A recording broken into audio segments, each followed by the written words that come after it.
Okay. Next, what we have is, again, this is the third example of atmospheric refraction. The third example of atmospheric refraction, which is advanced sunrise and delayed sunset. Now, the same applies here also. The same principle will apply here also. What is the principle? Now, look at this. Look at this. Suppose during the sunrise, let's say the sun is here. Okay, when do you say the sunrise? We have sunrise now. Sun has already, come up. See, this line that you see here is called as horizon. Okay, this is called as horizon. So whenever the sun comes above horizon, then it means it is sunrise now. Okay, but till such time it is below. Okay, till such time it is below the horizon, then we say that still sunrise has not taken place. Okay, so now let's say this is the actual position of the sun, which means where is the sun now? The sun is below the horizon. Correct? Now, even if the sun is below the horizon, how is the light from that true position of the sun? So this is the true position of the sun is going to travel. The true position, from the true position, the light is going to travel straight like this. Why will it travel straight? Because from this true position till this first point, it is going to travel because there is no change in the density. There is no change in the refractive index of the environment. So it is going to travel straight only. There is no bending which will take place. Bending will start only when the layers of atmosphere, starts. Okay, so this whitish, that milky shaded area that you see here, this is where the layers will start. Layers of the atmosphere will start. Okay, so as soon as it reaches here, it will start to bend, further bend, and then reach the Earth's surface. Correct? So now, if we are standing here, how do we see the light coming? It appears to us that the light is coming from this direction only, which is the last direction of our path of the light. This is the last direction. This was the last direction. So it appears to us as if the light is coming from this direction only. So we see this apparent position here. So actual position is way below the horizon, but the apparent position, what we see, is above the horizon. So it appears to us that already the sunrise has taken place. Okay, but still the sun is below the horizon, but we feel that the sunrise has already taken place, right? So now, what is the gap? What is the time gap between the true and the apparent position? Means the sun, when we see the true position here, but we feel that the apparent position is here. So the time gap between this is 2 minutes. For 2 minutes, we will feel that the sunrise has already, for 2 minutes we will feel that sunrise has already taken place. However, the sun is still below the horizon. So this will continue for approximately 2 minutes. Okay. The same thing is going to happen in the case of sunset also. Look at this. In the case of sunset, now the sun's true position will be the sun's true position will be here. Okay, just a second. This diagram.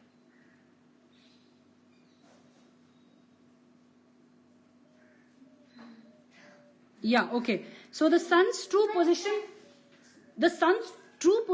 is this. Okay, this is the real position. This is, I'm explaining you, at the time of the sunset. Fine. So now this is the real position.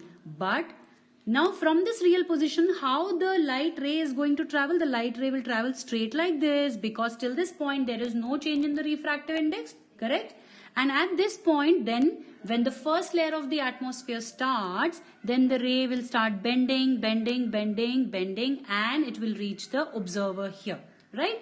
So what will the observer feel? The observer will feel that probably the ray is coming from this last direction. This last direction means somewhere from here. So the observer will feel that the sun is still above the horizon. But where is the sun actually? The sun has gone below the horizon. Means sunset has already taken place, but we feel that sun is still above the horizon. Again, the time gap between the time gap is 2 minutes when we feel that it is already there above the horizon, but actually in actual case the sun has gone down. So 2 minutes during the sunrise and 2 minutes during the sunset is the time that we feel this we feel that the position, we feel the apparent position, right? So now look at this. This is again very important. Make a note of it.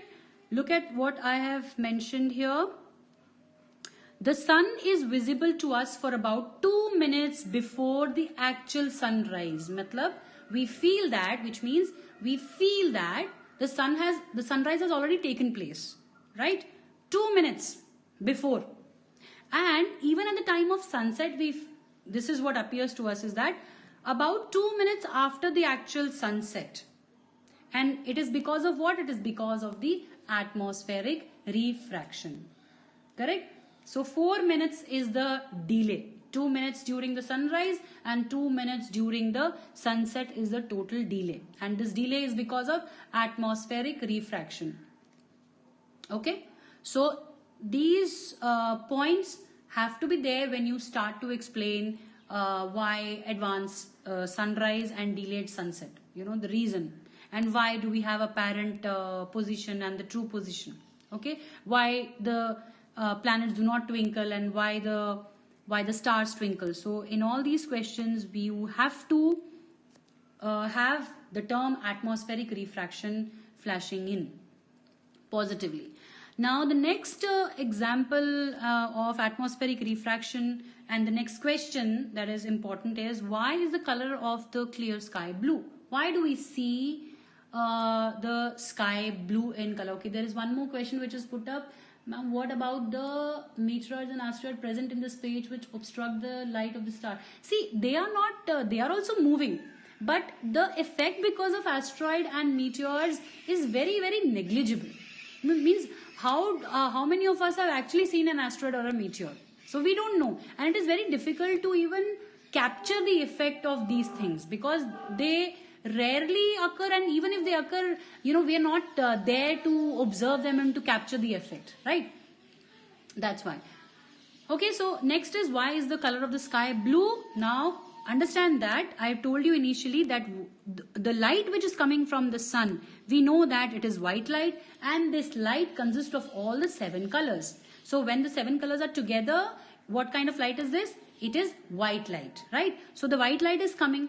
Now, as the white light enters the atmosphere, Earth's atmosphere, so these black dots that you see here, these are actually the particles in the atmosphere. And I told you it is a heterogeneous mixture. Okay, in the atmosphere, there are dust particles, there are air molecules, there is fog, water molecules. So as it enters the atmosphere, these particles are going to scatter the light. So suppose the light is coming, the first molecule is going to scatter the light like this. Okay, the second molecule is going to scatter the light like this. Further, wherever this light is going, again there are molecules. So they are again going to scatter like this. So these molecules are best for scattering the blue light, you know, because blue light have got the lower wavelengths, lesser wavelength as compared to red and yellow light. Fine. So blue and the light which is lower than blue color, okay, which has got lower wavelength, lower than the blue color. So all those lower wavelengths will be scattered. Why will the lower wavelengths be scattered? Because we discussed it that if the wavelength is lower, then the scattering will be more. Didn't we study this in the Rayleigh's scattering? Rayleigh's scattering said that the intensity of light is inversely proportional to the 4th power of the wavelength. So the more the wavelength, the lower the scattering. The larger the wavelength, then the larger the wavelength, the lower the scattering. The more the wavelength, the lower the scattering, and the lesser the wavelength, the more the scattering. So they are inversely proportional, right? So here blue and the light which is below blue, these lights have got lower wavelengths, okay, lesser wavelengths. So if the wavelength is less, then the scattering will be more. So which is that light which will get scattered easily? It is the blue light which will get scattered easily. The violet will also get scattered, but when you mix blue and violet, the resultant will be a blue color. So that's why you see the sky as blue in color, because these particles are only able to scatter the blue light initially. Okay, so that is the reason why we see our sky blue. Okay, fine. So these are the points for why do we see the sky blue. Please note down these points. First is that the molecules of the air and the other fine particles in the atmosphere have size smaller than the wavelength of the visible light. Most of the particles here that we have, these particles are much smaller in size, and these particles are only able to scatter blue quickly. Okay, so that's why only the blue light initially gets scattered. These are more effective in scattering the light of shorter wavelengths at the blue end of the light of the blue end than the light of the longer wavelength, that is red. Means these are effective in scattering only the short wavelengths, not the large wavelength. They will be able to scatter only the short wavelength light. Okay. Now, next is the red light has a wavelength about 1.8 times greater than the blue light. This is just for your information. You may skip this point also. It is what I have told you is that here the red light has got maximum wavelength, more wavelength as compared to the other lights, which is 1.8 times greater than the blue light. Okay. So this is for only your information. When sunlight passes through the atmosphere, the fine particles of the air scatter the blue light more strongly than the red light. Okay, that's why the scattered light is all blue, and that is a scattered light which enters our eye. Okay, these are the points that I have given you so that you can straight away prepare your answers. Okay, otherwise what is the reason. I've already explained to you. Next question that we are getting is from Poonam. She's saying why don't we sun as it is blue in color? Okay, why don't we see sun as blue in color? Yes, we don't see sun blue as color. That this question will be answered in the next slides. Okay, so if this is okay, I'm going to, next is why the sun appears white as it is overhead. Yes, okay, these questions we are going to answer in the next slides to come. So first understand that why danger signals are red in color. Again, for the same reason, because red has got the largest wavelength. Red light has got the largest wavelength. That is why if it has large wavelength, red light will get scattered the least because of fog and because of smoke. Even if the environment is foggy, very smoky, even then we are able to see red light very, very clearly because it has got the maximum wavelength. Therefore, it can be seen from large distances also. So this is again an important question. Please make a good note of it. Okay, these small questions can pop up, so I'm just explaining. Your questions about why the sun appears white and all will be I have few more slides wherein you will understand that very carefully, but just hold for some time. Okay, next is why do astronauts see the sky black? What could be the reason? Now, after understanding the atmospheric refraction, you should be able to answer me this question. Why? Because there is no atmosphere only. There are no particles to scatter the light. The scattering won't take place. Okay. So first is there is no atmosphere. Hence there is no scattering. There has to be some particles strong enough to scatter the light, but there are no particles in the higher atmosphere, okay, in the space. That's why. So the sky will look absolutely dark. Okay, then I've mentioned a note here that the sky will also appear dark to all the passengers who are flying at very, very high altitudes. That happens very rarely because we hardly go up to that altitudes. Okay, at the max we go up to 37,000 feet or 38,000 feet or something like that.